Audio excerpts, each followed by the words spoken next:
Geceler sessiz yollar senden danışır.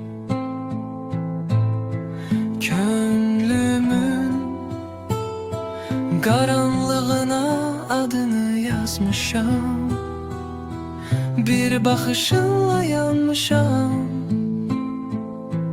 İndi kölgende yaşayıram. Gelmezsen bilirəm, ama gözləyirəm. Bu şehir sensiz de sensiz sevirəm. Ürəyimdə qalıb son sözlərin. Niye bu kadar geciktin? Ellerim boştur, ruhum yorgun. Senin sükutun en ağır sorudur. Gözyaşlarım düşüp tellerime. Adınla yanır içimde her dua.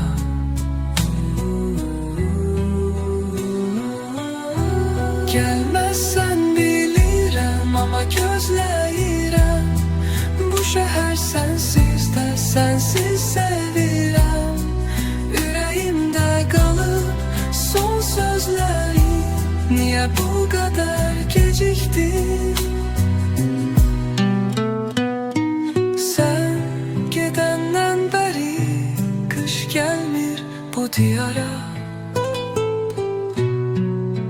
Çünkü sen olmadan hiçbir fesil tamam değil. Gelmezsen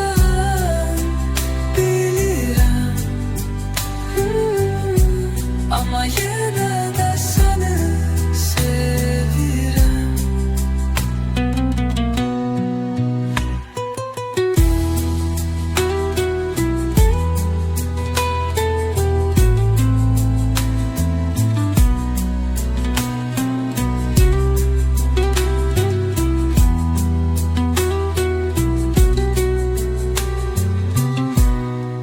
Ellerim boştur, ruhum yorgun.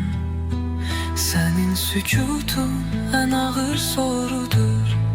Gözyaşlarım düşüp tellerime. Adınla yanır içimde her dua. Gelmezsen